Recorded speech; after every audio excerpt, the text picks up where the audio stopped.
Bien, se desarrolló entonces el Pleno Agrario y queremos conocer un balance, ¿no? Se han aprobado algunas normativas de beneficio a corto o largo plazo para tener una lectura más clara de lo que ha significado el desarrollo de este Pleno Agrario. Vamos a dar la bienvenida a Marco Vinelli, director de Maestría en Administración de Agronegocios de ESAN, quien ya se encuentra en línea. ¿Cómo está, señor Vinelli? Muchas gracias por estar aquí en Economía Verde.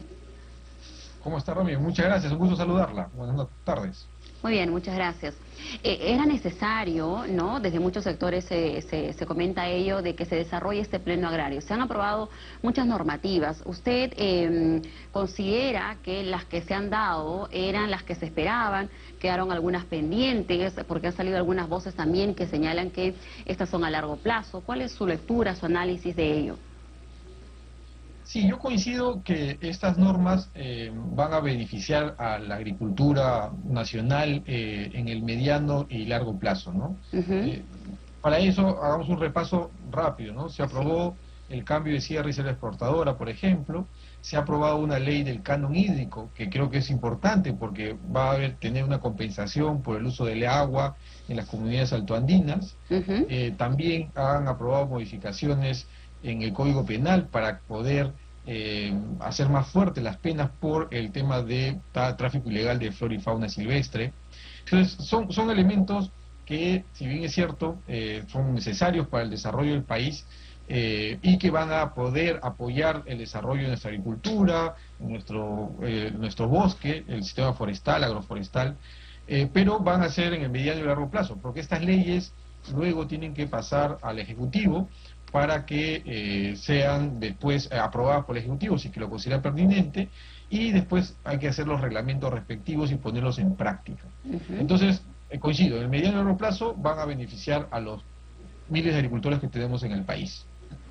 Muy bien, cuando se habla de cuando se habla de agricultura, ¿no? Uno escucha pleno agrario de seguro, que la mayoría de los peruanos piensa, se puede analizar esta amenaza, ¿no? De lo que ya se hablaba, o esta advertencia que hace la ONU de lo que es la crisis alimentaria, la escasez también de los fertilizantes. ¿Cómo analiza esto que no se le haya dado de repente esta prioridad a estos temas? Sí, ahí yo considero que digamos, el encargado de poder ejecutar algunas acciones inmediatas es el Ejecutivo. Ujú. Ya han tenido una reacción, han colocado 348 millones de soles para comprar fertilizantes, Ujú. ya compraron los fertilizantes, ya está el contrato firmado, va a haber una entrega en el mes de julio y otra entrega en el mes de agosto. Entonces, esa es una medida que le corresponde al Ejecutivo y tiene que actuar rápido. Eso vendría a ser a Eh, corto plazo, porque a mediano, corto largo plazo. plazo ya tenemos lo que se ha aprobado ayer en el Pleno Agrario. Usted nos habla, corto plazo son estas medidas que ya toman directamente la participación pronta, ¿no?, del Ejecutivo. Sí, aquí en el mediano, en cortísimo plazo, el Ejecutivo es el que tiene que actuar. Por otro lado, también se han anunciado algunas reuniones, conversaciones para tener más fertilizantes, de abonos orgánicos. Yo agregaría que tienen que invitar al sector privado para que Ujú. tenga a disposición los agricultores también fertilizantes y haciendo una coordinación directa porque el sector privado conoce mucho de este tema de negociaciones. Hay que ver los stocks de fertilizantes que hay en el país y recordarle que la campaña empieza en agosto Sí, de sí, este sí. año y culmina en julio del próximo año. Entonces, estas correcciones lo tiene que hacer digamos, el Ministerio de Agricultura, que hoy día tenemos una nueva gestión, entonces hay que pedirle a la nueva gestión que apure estos trámites para que puedan llegar finalmente los fertilizantes en manos de los agricultores y que estos puedan sembrar y no sufrir un desabastecimiento de alimentos. Ujú. Por otro lado, Sí, sí. también hay que trabajar con las juntas de usuario. Hay que convocarlas a las juntas de usuario, que son las juntas que manejan la distribución del agua, por ejemplo, que ellos conocen la realidad, a las comunidades, a los gremios que existen de agricultores, para hacer un trabajo en conjunto, de tal manera que el gobierno, el ejecutivo, tome y reaccione de manera rápida, que es lo que se necesita en este momento, ¿no? Así es, usted nos menciona estos distintos flancos, por así decirlo, ¿no? Nos habla del sector privado, de convocar al sector privado, a las juntas de usuarios, ¿no? A las comunidades, para que se entiende, se pueda garantizar de que los fertilizantes lleguen realmente al agricultor que lo necesita, porque estamos hablando de una primera entrega, considerando de que hay algún tipo de nóminas en las que se vaya o que en los que se cuente un padrón tal vez para que se pueda concretar esta distribución de manera positiva y esto, bueno, se pueda desarrollar la entrega de manera ordenada tal vez. Sí, la norma que aprobó la compra señala que se tiene que hacer con el padrón que tiene el Ministerio de Agricultura. El Ministerio de Agricultura tiene un padrón actualmente. Lo que hay que solicitarle, digamos, es que establezcan y ya anuncien los puntos en donde van a estar los almacenes y a los agricultores al que van a ir a distribuir. Por eso yo creo que es importante trabajar con los gremios y con la junta de usuarios, porque ellos conocen a los usuarios del agua y los usuarios de la tierra. Así es. De tal manera que la acción del ministerio sea tomada, digamos, de manera más rápida y efectiva en esta distribución. Y también la norma señala agricultores entre 1 y 5 hectáreas. O sea, están dadas las especificaciones. Lo que se requiere en este momento, y que todavía la gestión tiene unas semanas para actuar, es que se requiera que anuncien dónde van a estar, cómo van a trabajarlo, para que la distribución sea rápida, transparente y que llegue sobre todo al agricultor que más lo necesita. Por un lado. Claro, básicamente ya sería, disculpe, básicamente sería ya un tema de ordenarnos en un tema de la distribución, ¿no? Porque, bueno, antes de que usted nos, agregue lo que tenía pendiente, ya en todo caso le consulto, en ese padrón que usted menciona, ¿cuántos agricultores se tienen considerados y si esa primera entrega va a ser suficiente? Entendemos que no, de repente en todo caso, ¿cuánto faltaría para poder cubrir a todos esos pequeños agricultores que están dentro de ese padrón del Midagri? Sí, efectivamente, ahí y a eso quería llegar. Esta compra va a alcanzar entre el 10 y 15% de la superficie agrícola que lo requiere. Entonces ahí el Ejecutivo tiene que hacer un esfuerzo para ver si puede tener mayor presupuesto. Por eso yo le decía que se trabaje también con el sector privado, con los productores de fertilizantes en el Perú, para que puedan en conjunto sumar... Abonos orgánicos. Abonos orgánicos. El ministro ya lo anunció, entonces es importante.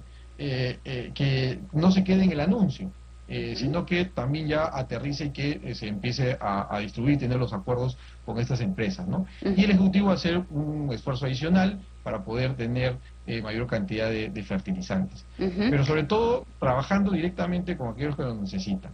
Hay cultivos de arroz, cultivos de maíz, cultivos de papa, de café, que son los cultivos que más uso del fertilizante se hace y que están normalmente en la costa y en la selva del país. Entonces, esa focalización también, la sugerencia que damos es que sea ya publicada, sea transparentada, de tal manera que no exista ningún problema, ningún reclamo por parte ni de los agricultores ni las autoridades que vigilan pues el buen uso de los recursos públicos, ¿no? Claro, usted señala de estos cultivos que requieren mayor uso de fertilizantes, que son el maíz, el arroz, el café y también de necesidad, ¿no? Porque en las mesas de las familias peruanas se consume mucho el arroz, el maíz. También consultarle, señor Vinelli, en este padrón, ¿de cuántos agricultores estamos hablando? ¿De cuántos? Porque usted nos dice que en la primera entrega de fertilizantes solo alcanzaría para el 10 y 15%. ¿Cuál es ese total que está empadronado? Sí, el Ministerio cuenta con un padrón ya... ¿Tiene usted más o menos un estimado de cuántos habría allí?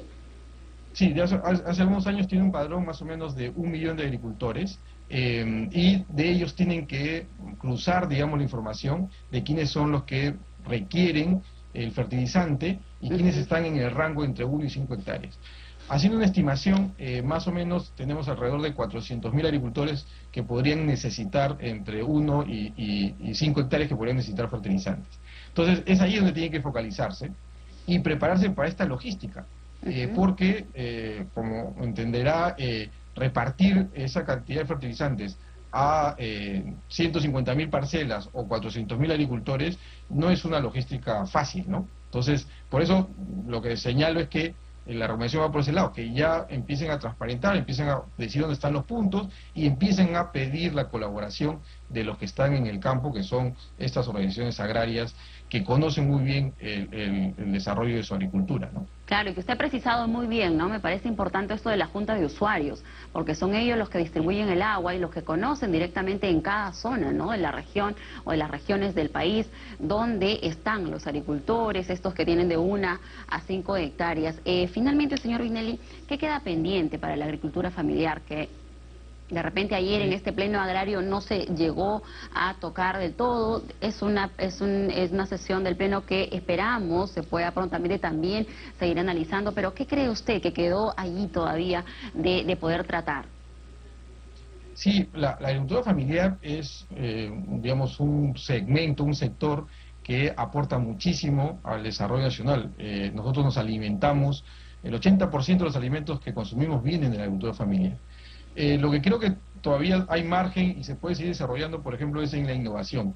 Ahí creo que necesitamos que el Ministerio de Agricultura, el Congreso, trabajen en una nueva institución de innovación agropecuaria, de tal manera que la transferencia tecnológica hacia los agricultores de este segmento de agricultura familiar pueda ser más eficiente y pueda llegar. También considero que hay que brindarle mayores recursos al Servicio Nacional de Sanidad Agraria para que se pueda modernizar, incorporando tecnologías, personal, etcétera, de tal manera que su trabajo que se realice se vea reforzado y que pueda también llegar a todos los rincones del país con el control de plagas y enfermedades. Entonces, esos elementos podemos poner en la mesa para que puedan ser analizados y que el Ejecutivo evalúe si pueden ser implementados en el corto plazo. Entonces, es importante la innovación, la sanidad que pueden tener y pueden ser trasladados a los pequeños agricultores, ¿no? Y también acotaban algunos sectores relacionados a la agricultura que en las compras públicas, ¿no?, del Estado se les puede incluir a los pequeños agricultores o a los que forman parte de la agricultura familiar en estas compras importantes que tiene el Estado, ¿no? Bueno, quedan pendientes muchas cosas. Muchísimas gracias, señor Vinelli, por haber estado con nosotros, hacer este análisis de lo que ha significado ayer esta sesión del Pleno y lo que queda pendiente en adelante. Muchísimas gracias. Gracias a usted. Hasta luego. Muy bien, ha sido entonces Marco Vinelli, director de la Maestría en Administración de Agronegocios de ESAN.